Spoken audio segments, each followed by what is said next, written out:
అంతే sir, ladies victim card ఉంది కదా, వీళ్ళు ఏది మాట్లాడలేని అదే నమ్మేస్తారు. నాన్న చంపేశాడు సార్, మా అమ్మని చంపేశారు సార్, తాగి కాలువలో పడిపోయాడు సార్, నేను స్విమ్మింగ్ చేసి సేవ్ చేశాను సార్. నిజంగా తల్లే కనుక ఉండుంటే ఒక హ్యాంగరో బెల్టో తీసుకొని వాయించేసేది, ఆవిడ డేర్ చేసేది, వాయించేసేది, చంపలు వాయించేసేది. మాట్లాడండి సార్, ఇట్లాంటి వాళ్ళకి మనం అసలు అమ్మా ఇంకా ఏడ్చి ఏం లాభం లేదమ్మా. ఏడుస్తున్నావా? ఇప్పుడు ఏడుస్తున్నారు అమ్మా, ఇప్పుడు ఒక ప్రాణం పోయింది, ఓకే, వాడు వీక్నెస్ వల్ల వాడు చనిపోయాడా లేదంటే మీరు అటు ఇటు కూడా వస్తుందా? నాకు నిజంగా ఆశ్చర్యం వేస్తుంది. మన ముందు డ్రామా. ఒక్కసారి అమ్మా ఇటు చూడండి, ఒక్కసారి మనం ఇంకా కంక్లూడ్ చేయాలి ఈ సబ్జెక్ట్ని. మీ ఏడుపు మీలో ఒక పరివర్తన తీసుకొస్తుంది అనేటటువంటిది ఆశపడుతున్నా. ఫస్ట్ మీ స్నేహాలు ఏవైతే ఉన్నాయో, ఎవరి ద్వారా అయితే మీరు చెడిపోతున్నారో వాళ్ళ ఆ స్నేహాలన్నీ ఫస్ట్ కట్ చేయండి. మీ అలవాట్ల మార్చుకోవడం గురించి డీఅడిక్షన్ ట్రీట్మెంట్ అనేటటువంటిది ఉంటుందో ఆ ట్రీట్మెంట్కి రండి. మీ ఆలోచన శైలి మార్చడం గురించి కాగ్నేటివ్ బిహేవియర్ థెరపీ అనే ఒక అద్భుతమైనటువంటి ప్రక్రియ ఉంటుంది, దాని దగ్గరికి రండి. నన్ను హెల్ప్ చేయమంటే ఆ విధంగా నేను హెల్ప్ చేస్తాను. ఎందుకంటే ఈరోజు చిటికేస్తే కనుక మారిపోయేటటువంటిది కాదు. మారాలి అని చెప్పి ఈరోజు ఈ 2 నిమిషాలు మీరు కంటతడి పెట్టినా కూడా మీరు ఈ స్టూడియో బయటకు వెళ్ళగానే 10 మంది ఉంటారు మీ బ్యాచ్. అలాగే అంటారు, పెద్దోళ్ళు అలాగే అంటారు, ఇదే యవ్వనం, ఇదే యూత్, ఇప్పుడు ఎంజాయ్ చేస్తేనే జీవితం, మనవాడు వల్ల ఆడి చనిపోవటం ఏంటి, ఆడి కర్మ కొద్దీ ఆడి చచ్చిపోయాడు, మనం లవ్ చేయాలి, వదిలేయాలి, తాగాలి, తందనాలు ఆడాలి అని బ్రెయిన్ వాష్ చేస్తారు. నా కౌన్సిలింగ్ 1% అంటే కనుక అక్కడ బయట వాళ్ళు చేసేది 100%. సో మీ ఇద్దరికి ఇంటెన్స్ కౌన్సిలింగ్ కావాలి, డీఅడిక్షన్ ట్రీట్మెంట్ కావాలి, ఫ్యామిలీ థెరపీ కావాలి. అంటే ఫాదర్ని ఎలా అర్థం చేసుకోవాలి, తండ్రికి ఎలా విలువనివ్వాలి, మీ భవిష్యత్తు ఏంటి, మీ ఆలోచన ఏంటి, ఇలాంటి అన్ని అంశాల మీద మనం కూలంకుషంగా కూర్చుని మాట్లాడుకోవాల్సినటువంటి పరిస్థితి ఆసనమైంది. ఎందుకంటే ఇది కేవలం మీ ఇద్దరు జీవితాలు కాదమ్మా. మీ ఇద్దరు ఇప్పుడు స్లోగా ఏమవుతారంటే సమాజానికే ఒక స్లో పాయిజన్ అయిపోతారు మీరు. వాడు ఇంకొక 10 మంది, నువ్వు చాలా డైనమిక్గా ఉన్నావు, ఆ అమ్మాయి చాలా బ్యూటిఫుల్గా ఉంది అంతే, వస్తారు మీ వెనకతలు తోకల్లాగా వస్తూ ఉంటారు, మీరు వాళ్ళని డబ్బులు వాడుకున్నట్టుగా పిండేస్తారు, వాళ్ళు పిచ్చోళ్ళు అయిపోతారు, దేవదాసులు అయిపోతారు, ఎటు పోవాలో అర్థం కాదు, సూసైడ్ చేసుకుంటారు, చచ్చిపోతారు.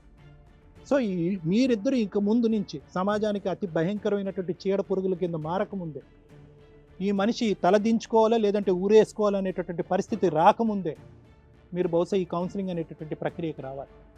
మేడం రమ్య గారు మీరేం చెప్తారండి? మేడం, దేవుడి తర్వాత తల్లిదండ్రులే మెయిన్ అంటారు ఎవరికైనా కానీ. వీళ్ళకి దేవుడు, తల్లి అందరూ కలిపి ఒక తండ్రి రూపంలో ఎదురుగా ఉన్నా కూడా ఆ వాల్యూనే తెలియలేదు. ఎంత ముదురుగా మాట్లాడారంటే వీళ్ళిద్దరిని చూస్తుంటే నిజంగా మనం ఆ కాల్ తీసుకోకపోతే మనల్ని బక్కరాలు చేసేవాళ్ళు. వీళ్ళు వేసే డ్రామాలు ఇంకొక 5 మినిట్స్ వీళ్ళని వదిలేస్తే నాట్యం చేసేవాళ్ళు లెగిసి, ఏం నాన్న ఏం మాట్లాడుతున్నావు నాన్న, నువ్వు ఎట్ట అంటాడో నీకు తెలియదా నాన్న అని మాట్లాడే స్టేజ్లో వీళ్ళిద్దరూ ఉన్నారంటే, అంటే ఈ రోజున ఒక నిజాన్ని ప్రూవ్ చేయాలి అంటే సాక్ష్యం కావాల్సి వస్తుందండి. ఆయన గుండెలు బాదుకొని అమ్మా నేను చెప్తున్నవి నిజాలు అన్నా కూడా మనం అరే ఏమో ఎక్కడన్నా ఒక చిన్న మిస్టేక్ మనం చేయకూడదు కదా ఒక జడ్జిమెంట్ ఇచ్చేటప్పుడు అని ఎవిడెన్స్ తీసుకునేదాకా కూడా వీళ్ళు అన్న వర్షను, ఎవిడెన్స్ తీసుకున్నాక వీళ్ళు మారిన విధానం వేరుగా ఉంది. ఎవిడెన్స్ తీసుకోవడానికి ముందు వాళ్ళిద్దరు ఏం మాట్లాడిస్తారండి, ఎవరితో మాట్లాడిస్తారు? మమ్మల్ని నమ్మరా అన్నట్లు మాట్లాడారు వీళ్ళిద్దరు. ఎంత దారుణంగా పెరుగుతున్నారమ్మా. ఏం తక్కువ చేశాడు ఆయన మీకు? మిమ్మల్ని లవ్ చేయడం ఆయన చేసిన తప్ప, పిల్లల్ని గుండెల్లో పెట్టుకొని చూసుకోవడం ఆయన చేసిన తప్ప, ఎవరిని పెళ్లి చేసుకోకుండా మీకు రెస్పాన్సిబిలిటీగా ఉండడం చేసిన తప్ప. 100 మందితో సమానం మీ నాన్న మీకు అంత ఆయన కాపాడుతుంటే మీ ఇష్టం వచ్చినట్టు విచ్చలవిడిగా తిరుగుతున్నారే, మీకు లేని అలవాటు లేదు. మీ వల్ల ఒక అబ్బాయి చనిపోయాడు, తిప్పి కొడితే మీరు ఇంకా పూర్తిగా మేజర్లు కూడా అవ్వలేదు. ఇద్దరు ఒకరి తర్వాత ఒకళ్ళు లవ్ చేసి వాడిని ఫోటోలు తీసి బ్లాక్మెయిల్ చేశారట. వాడే ఉంది బకరాగాడు, ఓకే ఎవరో పడ్డారులే అనుకున్నాడు, దీంతో దిగాడు ఆవిడతో దిగాడు ఫోటోలు.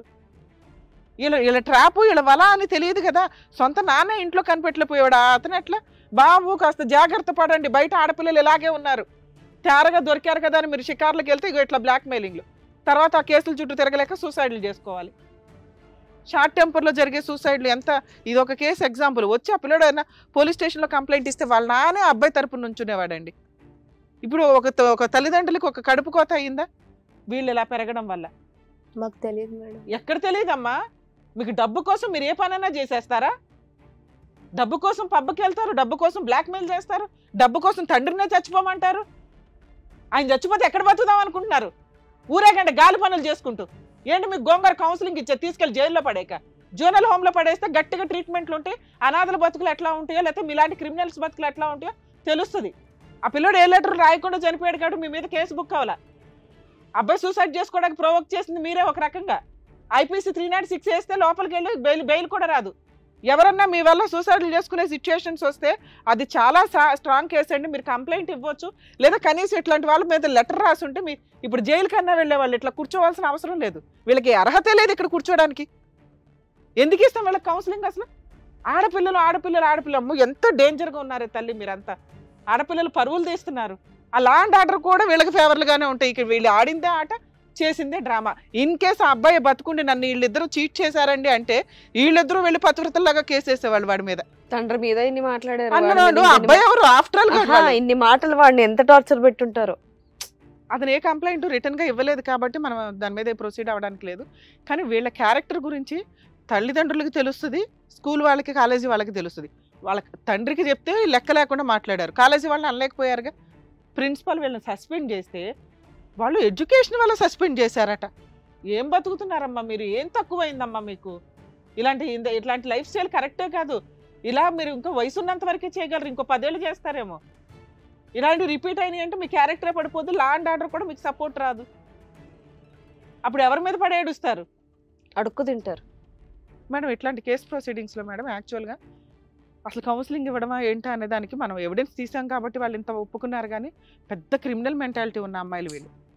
ఇట్లాంటి వాళ్ళకి కౌన్సిలింగ్ కాదు, ముందు అసలు వీళ్ళ మీద ఆ జోనల్ కేసులో వీళ్ళకి సంబంధించి ఆల్రెడీ ఈ డ్రగ్స్ ఏదైతే ఉందో అది నిజమో కాదో మనకు తెలియదు. అది కొంచెం సివియర్ పాయింట్. వీళ్ళకి దొరుకుతుందని నేను అనుకోను. ఎందుకంటే అది దొరుకుతుందంటే ఇప్పుడు మనం ప్రూవ్ చేయాలి నిజంగా ఎక్కడ దొరికింది, ఏంటి బ్యాక్గ్రౌండ్ ఏంటి. అంత వెళ్ళే అంత సీన్ అయితే లేదు.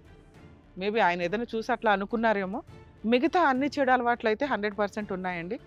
ఆ ఉన్న చెడు అలవాట్లకి నిజంగా సార్ అన్నట్లు వీళ్ళకి బుద్ధి వచ్చి మమ్మల్ని క్షమించండి అంటే ఏమన్నా కౌన్సిలింగ్కి తీసుకువెళితే ఆయన చెప్పినట్లు వింటాను అంటే రిటర్న్గా ఏదైనా రాయించుకొని మనం కౌన్సిలింగ్కి పంపించాలి తప్ప ఇలాంటి అమ్మాయిలు నిజంగా తీసుకెళ్లి హోమ్లో వేయాలండి. మీ అమ్మాయిలు మీ దగ్గర పెరగడం కంటే కొంతకాలం జైలు ప్రొసీడింగ్స్లో, జైలుకి కాదండి హోమ్, జోనల్ హోమ్ అని ఉంటాయి. వీళ్ళు అబ్నార్మల్గా బిహేవ్ చేసినప్పుడు మా దగ్గర వీళ్ళు కౌన్సిలింగ్ తీసుకోకపోతే ఖచ్చితంగా మేము అక్కడికి పంపిస్తాం వీళ్ళని. ఎందుకంటే వీళ్ళ మీద డెసిషన్ తీసుకునే రైట్స్ మాకు ఉంటాయి. మీరు లెటర్ ఇస్తే వాళ్ళు సార్ దగ్గర కౌన్సిలింగ్ తీసుకుంటారా, సైకలాజికల్గా మారల్ కౌన్సిలింగ్స్ తీసుకుంటారా లేదా అని చూస్తాం. ఇన్ కేస్ వాళ్ళు ఒప్పుకోకపోతే కనుక ఖచ్చితంగా నేను గవర్నమెంట్కి ఇన్ఫామ్ చేస్తానండి. చైల్డ్ వెల్ఫేర్ కమిటీ వాళ్ళకి వాళ్ళు వచ్చి తీసుకెళ్తారు వాళ్ళిద్దరిని. ఆ పిల్లకి ఇంకా 18 కంప్లీట్ అవ్వాలి. అవును, ఈ ఏజ్ లోనే ఒక అబ్బాయి సూసైడ్ అంతా చేశారంటే ఇట్లా క్రిమినల్స్ ని మనం బయటకు పంపలేం కదండి. వీళ్ళు ఇంకా పైగా ఉమెన్ అనే విక్టిమ్ కార్డ్ వేసుకుని తిరుగుతున్నారు కదా, వీళ్ళు ఇంకా డేంజర్.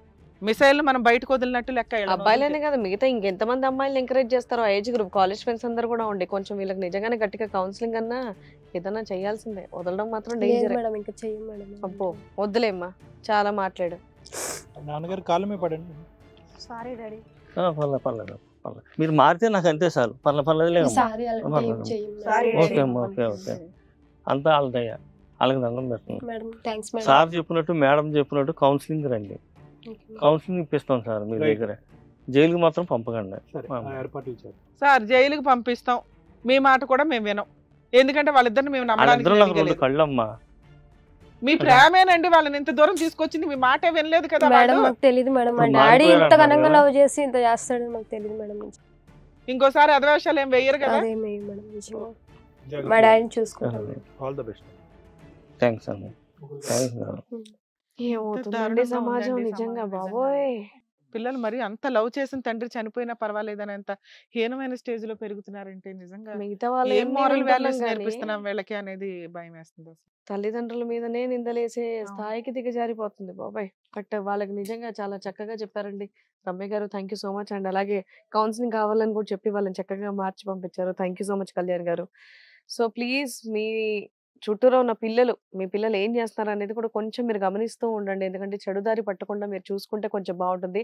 డెఫినెట్గా అందరూ బిజీగా ఉంటారు, బట్ అయినా సరే ఫ్యామిలీ కోసం కొంచెం టైం స్పెండ్ చేసి అట్లీస్ట్ నైట్ పడుకునేటప్పుడన్నా వాళ్ళతో కొంచెం సేపు డిస్కస్ చేసి డే అంతా ఏమైంది అనేది మీరు కొంచెం అలా నడుచుకుంటే బాగుంటుంది. ఈ ఫోన్లు, టీవీలు అన్ని గ్యాడ్జెట్స్ పక్కన పెట్టి అప్పట్లో అందరు ఫ్యామిలీ అంతా కూర్చొని డిన్నర్ చేసి మాట్లాడుకొని ఎలా అయితే పడుకుంటారో అది చేస్తే కనుక అందరూ కూడా ప్రాపర్గా ఉంటారని చెప్పేసి నేను అనుకుంటున్నాను.